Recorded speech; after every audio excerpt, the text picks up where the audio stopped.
He said, I sought knowledge and I was able to gain some. But I tried to find adab and to learn it, and I found that its people had passed away.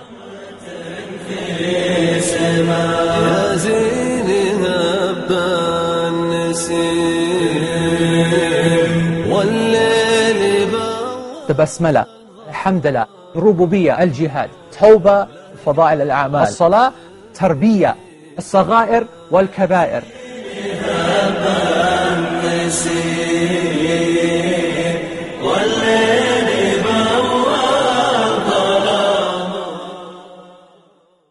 I thought, okay, so now I started going around the windows, which were just like, carved into the walls. And I can't see nothing, not a single mushaf anywhere. And I was thinking, I'm not going to ask someone because that's just silly, right? So I'm just going to keep on, looking. And I spent, honestly, 15 minutes going around, looking behind the minbar, looking behind whatever, are they hidden somewhere, are people cleaning the areas, whatever. I couldn't find a single one. And there was loads of people in the masjid, and lots of children, a lot of children. So I thought, okay, khalas, I can't find them. So I asked one of the children, I said, is there a mushaf here? In Arabic. I said to him, is there a mushaf? And he said, what? And I said, mushaf, Qur'an. And he looks at me in this puzzled way. I don't know how to react this. He looks at me in a really kind of puzzled way, and looking at me, and I'm thinking, what does this guy not understand about mushaf and Qur'an? Yeah, and so I said, so I did the kind of the hands, like, mushaf, Qur'an. Then he goes, Qur'an, like that. And I was thinking, what do you think I've been saying, right? And he goes, Qur'an. He said, mafish.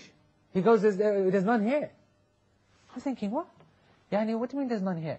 And then another person who's seeing me, obviously have this difficulty with this child, whatever, comes up to me and says, brother, we don't keep mushafs in the masjid. We don't have mushafs, we memorize it all. I thought, subhanAllah. I said, who's the jacket, now? I thought to myself, Allahu Akbar. I felt, so small. I felt so, pathetic, actually, in front of this child, right? And not just his child, but all his children. That, here's me, and there's this child, and he's never had to worry about an issue of having to look in the Qur'an, to learn things. No, rather, he writes everything out, and that's the system there, of course. They write everything out, they revise it, and, it's just it's a different world. And that is the biggest challenge which is facing us as a society. Islamic education for our children. We have to try and work out a solution that in this condition that we're living in, and the conditions that we effectively are going to continue living in, how are we going to be able to purify the environment, the arena, for our children to be able to benefit, for our children to be able to take from some of the Turaf al-Islami, and to actually make something of it.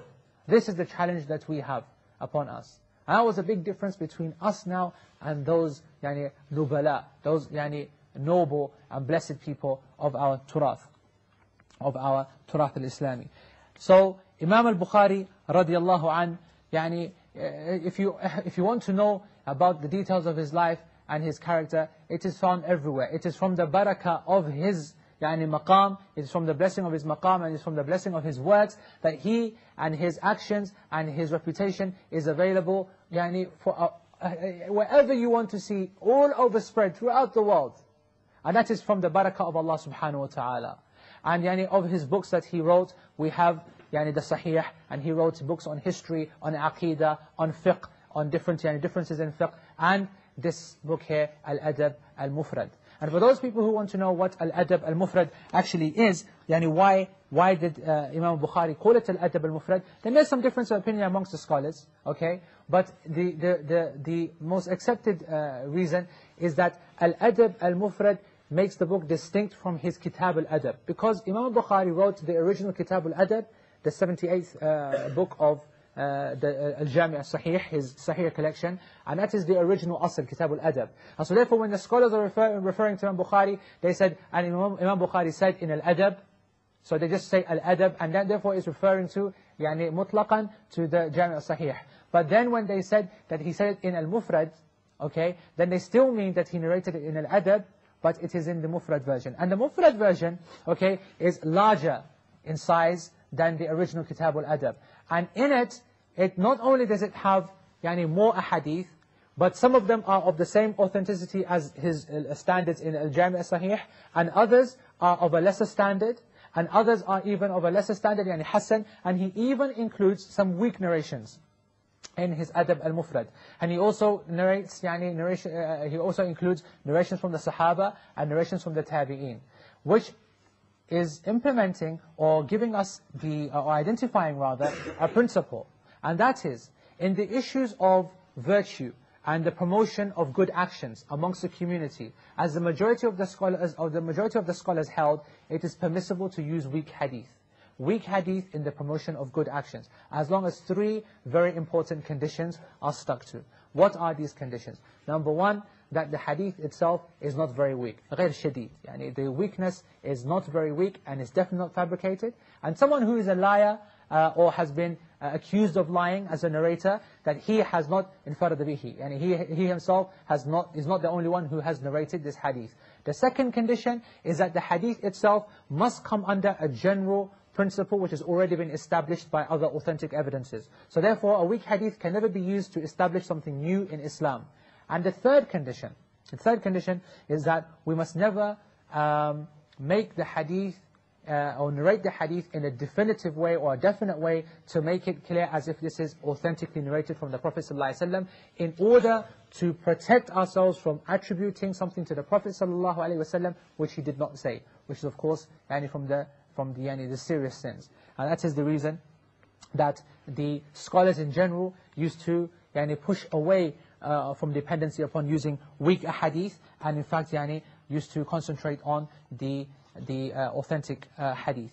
So inshallah, that is a small introduction to Imam Abu Abdullah Muhammad ibn Ismail al-Bukhari al-Ju'fi radiyallahu an, and his book Al-Adab Al-Mufrad, which inshallah we will be covering in detail over the next however many weeks or months or years it takes, inshallah, bi tawfiq of Allah Azza wa Jal. And all I have to say now is this: barakallahu feek wa jazakumullahu khairan. And inshallah we'll be starting in the next session with the introduction to the book which he chose to base upon the parents. And there's a beautiful and immense wisdom in that. And if you have just the opportunity to think and reflect upon that, why that the book of Adab itself has been based and started as its asl upon the parents, if you were to reflect upon that, you'll find that it will benefit you in all of your actions as you do with everyone else. And there's a sir in that, inshallah, there's a secret in that, inshallah, that we will come to. وَسُبْحَانَكَ اللَّهُمَّ بِحَمْدِكَ وَأَشْهَدُ أَنْ لَا إِلَهَ إِلَّا أَنْتَ وَأَسْتَغْفِرُكَ اللَّهُمَّ وَأَتُوبُ إِلَيْكَ وَصَلَّى اللَّهُ وَسَلَّمَ وَبَارَكَ عَلَى نَبِيِّنَا مُحَمَّدٍ وَعَلَى آلِهِ وَصَحْبِهِ أَجْمَعِينَ.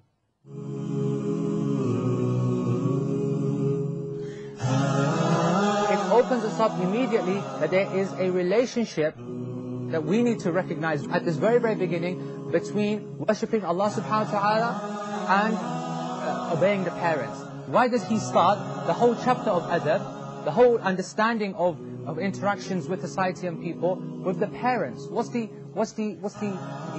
secret behind that?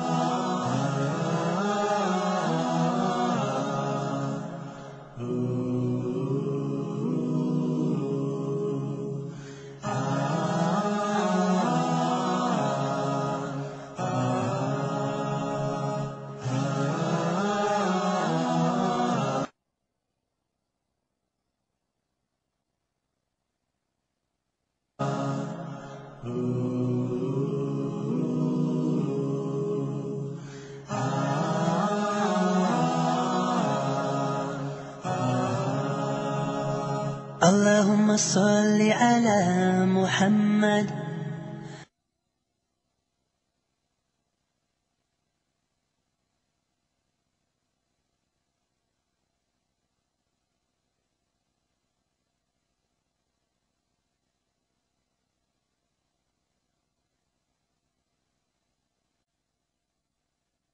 اللهم صل على محمد.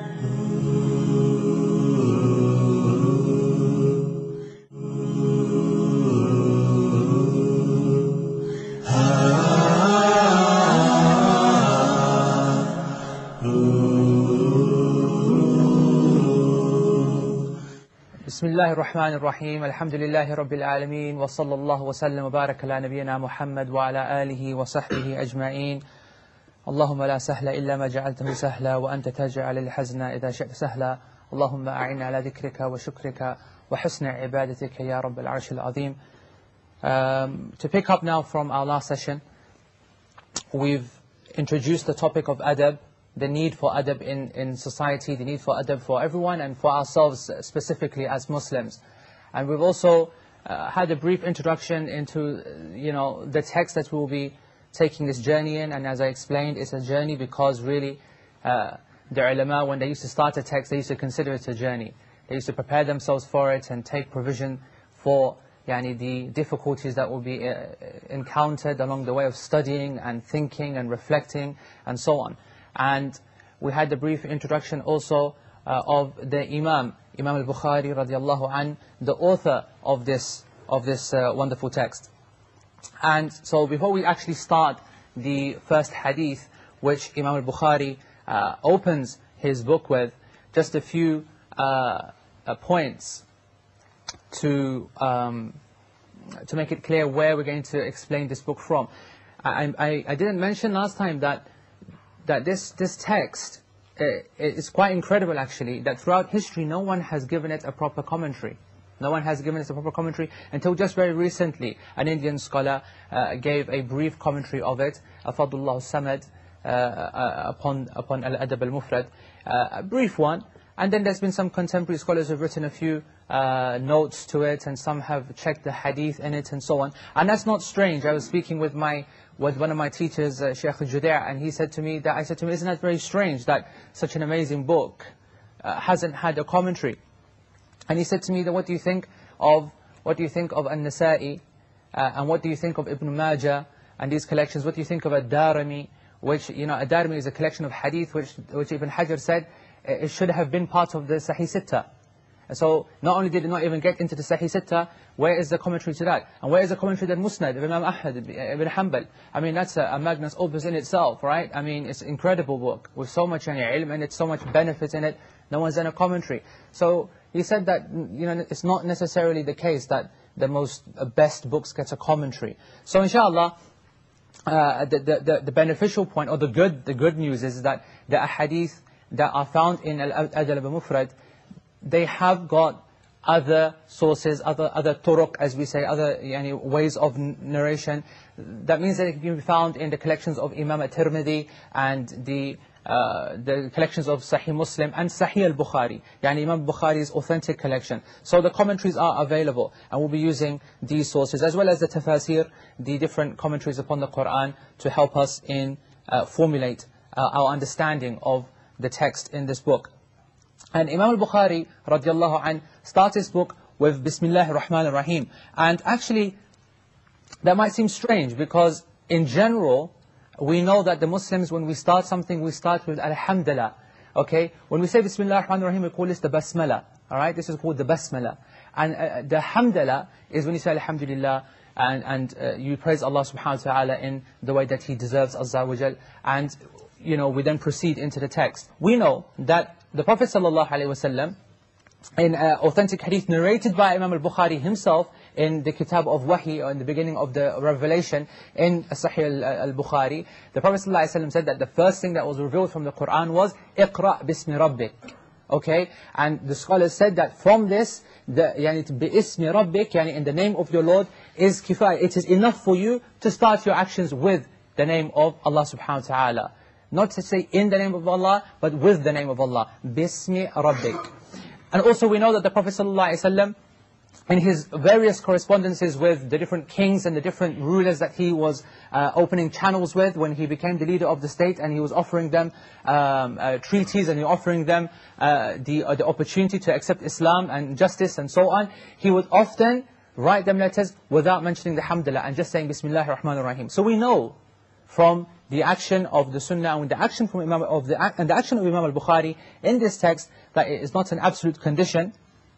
It's not an absolute condition to start with the Basmala. Imam Al-Bukhari, the very first chapter, starts with the statement of Allah subhanahu wa ta'ala, باب قوله تعالى ووصينا الإنسان بوالديه حسنا. Yani the words of Allah the Most High, we have enjoined on mankind kindness to parents. And this is interesting. Why? Because not only has Imam al-Bukhari radiallahu anh made an indication that by choosing an ayah, okay, which is a statement of Allah